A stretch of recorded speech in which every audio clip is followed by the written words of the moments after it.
चुनावी प्रक्रिया पर सवाल, अखिलेश यादव ने कहा, चुनाव आयोग से संतुष्ट नहीं हैं लोग। लखनऊ। समाजवादी पार्टी के अध्यक्ष अखिलेश यादव ने चुनाव आयोग की निष्पक्षता पर गंभीर सवाल उठाए हैं। उन्होंने कहा कि देश में चुनाव आयोग को लेकर लोगों में असंतोष बढ़ रहा है और उसकी कार्यप्रणाली पर लगातार प्रश्न चिन्ह लग रहे हैं। यादव ने आरोप लगाया कि चुनाव आयोग शिकायतों पर कार्रवाई नहीं करता, यहां तक कि उनकी पार्टी द्वारा की गई शिकायतों पर भी कोई एक्शन नहीं लिया गया। यादव ने मतदान प्रक्रिया पर भी सवाल उठाते हुए कहा कि वोट चोरी और डकैती नहीं होनी चाहिए। उन्होंने अमेरिका, जापान और जर्मनी जैसे देशों का उदाहरण देते हुए कहा कि वहां बैलेट पेपर से वोट डाले जाते हैं। उन्होंने केंद्र और राज्य की बीजेपी सरकारों पर निशाना साधते हुए कहा कि उनके राज में फर्जी काम बढ़ गए हैं। अखिलेश यादव ने डबल इंजन सरकार के नारे का मजाक उड़ाते हुए कहा कि बीजेपी में दो नहीं बल्कि बहुत सारे इंजन हैं जो आपस में ही टकरा रहे हैं। मंत्री भैया अभी माल्यार्पण किया है अवंतीबाई लोधी को रानी लक्ष्मीबाई बताया। वो रात को सो नहीं पाए होंगे और जिसने भी ये कहा, मुझे नहीं पता कि किसने कहा, अगर ये बात कही है तो हो सकता है नींद पूरी नहीं हुई होगी। लेकिन इस सरकार में तो सब कुछ बहुत अलग अलग हो रहा है। भैया मोदी जी ने कहा है कि ये जो जानवर है थर्ड फ्लोर फोर्थ फ्लोर में जा रहे हैं। आप सोचिए, जानवरों के लिए कई सौ करोड़ रुपए सरकार खर्च कर रही है, लेकिन खर्च नहीं हो रहा जी, इनकी जेब में जा रहा है। और उसका परिणाम ये है कि कई बार जानवर एक मंजिल, दो मंजिल, तीसरी मंजिल पे पहुंच जा रहे हैं। इसलिए गरीबी, बेरोजगारी से लड़ाई बढ़ी है, महंगाई बढ़ी है, रोजगार है नहीं, नौकरी है नहीं, इलाज है नहीं, भ्रष्टाचार बढ़ा है। इनके मंत्री लोग भ्रष्टाचार कर रहे हैं और पीडीए के लोगों का दम घुट रहा है वहाँ पर बीजेपी में। पीडीए के लोगों का, चाहे वो विधायक हों चाहे और पद पर बैठे हों, उनका दम घुट रहा है, गला घुट रहा है। वो देखिएगा बहुत जल्दी भारतीय जनता पार्टी का साथ छोड़ देंगे।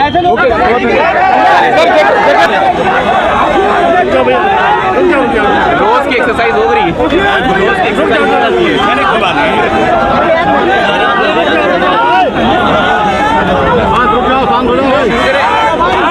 भैया अवंतीबाई लोधी की प्रतिमा पे माल्यार्पण करने आए।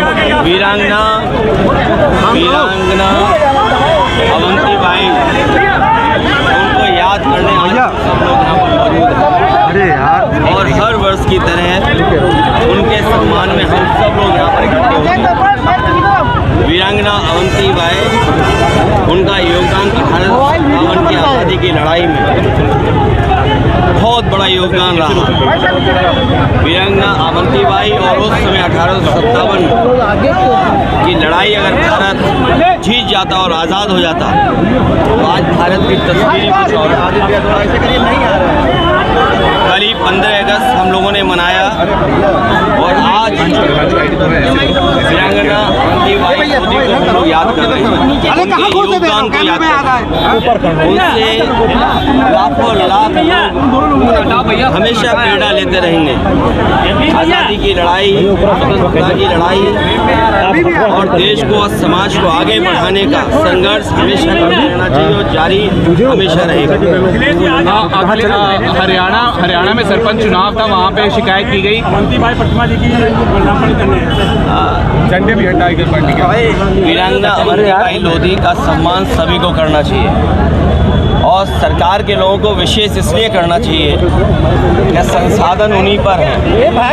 समाज और खासकर पीडीए का समाज अपने तमाम ऐसे महापुरुषों को और उनके योगदान को अगर पहचानेगा तो समाज और एकजुटता बढ़ेगी और इकट्ठा दिखाई देगा। सुप्रीम कोर्ट ने ईवीएम हरियाणा चुनाव की ईवीएम अपने पास बुलाई, जब उसको रिकाउंट किया गया तो हारे हुए प्रत्याशी 51 वोटों से जीता। ये इलेक्शन कमीशन में सवाल है कि नहीं सर, सरपंच चुनाव का? इलेक्शन कमीशन पर समय समय पर उंगलियां उठाई हैं और चाहे वो प्रधानी का चुनाव हो, विधानसभा का चुनाव हो, लोकसभा का चुनाव हो या अन्य चुनाव हो, ये इलेक्शन कमीशन की जिम्मेदारी बनती है कि निष्पक्ष चुनाव हो। निष्पक्ष चुनाव के साथ साथ इलेक्शन कमीशन की इंस्टीट्यूशन पे लोगों को और भरोसा बढ़े। इधर जो हम लोग देखते हैं कि इलेक्शन कमीशन के जो फैसले हैं, इलेक्शन कमीशन का जो काम करने का तरीका है, उससे लोग संतुष्ट नहीं हैं, अविश्वास पैदा हुआ है। अभी हाल ही में जो वोट चोरी, वोट डकैती को लेकर के बड़े पैमाने पर देश को इंडिया गठबंधन और खासकर जो बीजेपी से अन्य दल हैं उन्होंने कोशिश की और उसका परिणाम ये हुआ कि सुप्रीम कोर्ट को भी उन बातों को मानना पड़ा जो विपक्ष कह रहा था। इलेक्शन कमीशन पे कई बार उंगली उठी है और यूपी के चुनाव में तो न जाने कितनी बार उंगली उठी है। ये तो पहला फेज था कि जहां हम अपना वोट बचा सकते हैं, अपनी वोटर लिस्ट में शामिल कर सकते हैं, ये पहला चरण है। लेकिन इसके बाद जो प्रशासन काम करता है, सरकारें जो काम करती हैं, उस पर इलेक्शन कमीशन कोई कार्रवाई नहीं करता। मुझे याद है कि जिस समय उंगली उठाई थी इलेक्शन कमीशन पर तो 18,000 वोटों का जो डिलीट किया गया था उनकी जानकारी इलेक्शन कमीशन को दी, एफिडेविट के साथ दी। लेकिन अभी तक इलेक्शन कमीशन ने एक भी अधिकारी के खिलाफ कार्रवाई नहीं की। अगर एक भी इलेक्शन कमीशन के खिलाफ कार्रवाई हो जाए, मतलब अधिकारी के खिलाफ इलेक्शन कमीशन कर दे कार्रवाई, तो मैं समझता हूँ कहीं भी वोट चोरी, वोट डकैती या इस तरह की लूट नहीं होगी। लेकिन सर सुप्रीम कोर्ट ने जिस तरह से ईवीएम अपने पास मंगा के काउंट कराइए, बाकी ईवीएम से सवाल नहीं है कि हारा हुआ कैंडिडेट सुप्रीम कोर्ट के सामने जीत रहा है 51 वोटों से। देखिए, मशीन पर हमेशा सवाल खड़े होते हैं। टेक्नोलॉजी या इतनी फुल प्रूफ हो कि उससे बेईमानी ना हो सके। कई बार लोग वोट डाल करके आते हैं ईवीएम में और पता लगता है उन्हीं का वोट जीरो निकला। ये भी खबरें हम लोगों ने सुनी हैं। ईवीएम में पहले से वोट पड़ा हुआ है, इसकी भी खबर सुनी है। ईवीएम के इतने महीनों रखने के बाद बैटरी पूरी चार्ज कैसे दिखती है, इस पर भी सवाल खड़ा हुआ। इसलिए जो बैलेट का हमेशा मांग रही है, और अमेरिका की नकल करें, जापान की नकल करें और जर्मनी की नकल करें। जर्मनी में तो सरकार और वहाँ के सबसे सुप्रीम कोर्ट का ये फैसला है कि अगर ईवीएम से वोट पड़ेंगे तो अनकॉन्स्टिट्यूशनल होगा, तो इसलिए बैलेट के से वोट पड़ रहे हैं वहाँ। अमेरिका में भी बैलेट से वोट पड़ते हैं और वहाँ खुद किससे वोट डालना है ये चॉइस है।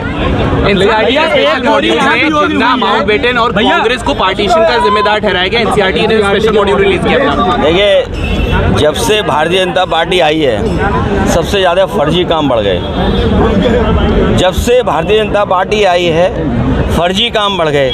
आज ही मैं सुन रहा था यहीं पर पड़ोस में मुख्यमंत्री कह रहे कि डबल इंजन।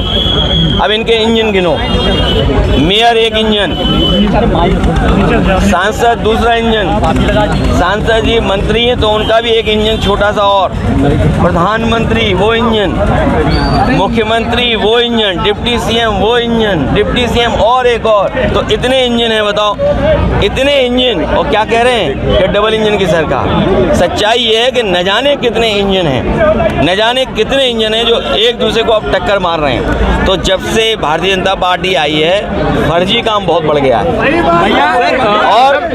और आप देखिए, दूसरे के काम को अपना काम बनाना, ये स्मार्ट सिटी है ना, कौन सी गली में कूड़ा नहीं है। और सोचिए नंबर 3 पर ये लखनऊ आया, नंबर 3 पर। कहा कि ये सफाई में और स्मार्टनेस में नंबर 3 पे है। बताओ, इतने इंजन होने के बाद अभी जल भराव हो गया, सीवर खुला था, मैनहोल खुला था, जान चली गई। और ऐसा नहीं केवल लखनऊ में हो रहा है, हर जगह ऐसी घटनाएं हो रही हैं और मिल रही हैं। सर, कांग्रेस को लेकिन पार्टीशन का जिम्मेदार एनसीईआरटी बता रहा है। देखिए, मैंने आपसे कहा कि बीजेपी, इनकी कोई विचारधारा नहीं है। बीजेपी की एक विचारधारा है कुर्सी पर बने रहना।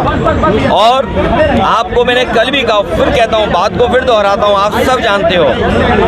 बीजेपी ने ये कहा जब उनकी पार्टी का गठन हुआ कि वो सोशलिस्ट रास्ते पे चलेंगे, सेकुलर रास्ते पे। आज वो सेकुलर रास्ते पे चल रहे हैं। क्या भेदभाव नहीं है उनके अंदर, उनकी विचारधारा के अंदर? और सोशलिस्ट रास्ते पे चलने की बात कही, क्या सबसे ज़्यादा उद्योगपतियों को, बड़े लोगों को नहीं बढ़ावा दे रहे हैं? आज गरीब और खासकर पीडीए, पिछड़ा, दलित, आदिवासी, इनके साथ जिस पैमाने पर भेदभाव हो रहा है, आप और हम लोग कल्पना नहीं कर सकते। सब बीजेपी आरोप लगा रही है कि राज्यसभा के एलओपी और लोकसभा के एलओपी इंडिपेंडेंस डे के कार्यक्रम में नहीं गए। ये कांग्रेस की एक नई तरह की राजनीति जिसमें वो इंडिपेंडेंस डे जैसे प्रोग्राम को बॉयकॉट कर रहे हैं। हमें तो बुलाया तक नहीं यहाँ पर। अरे दूसरों को आप कह रहे हो हमें तो कार्ड तक नहीं भेजा इन सरकार के लोगों ने, जबकि ये परंपरा कभी नहीं थी भैया कि कार्ड ना भेजा जाए। लेकिन कार्ड तो हमें भी नहीं मिला, पता नहीं किस पते पे भेज दिया इन लोगों ने। ये गंभीर मुद्दा सर आपने कहा है। नहीं, ये बीजेपी कभी भी स्वीकार नहीं कर सकती है भैया बीजेपी कि लोगों को शामिल किया है।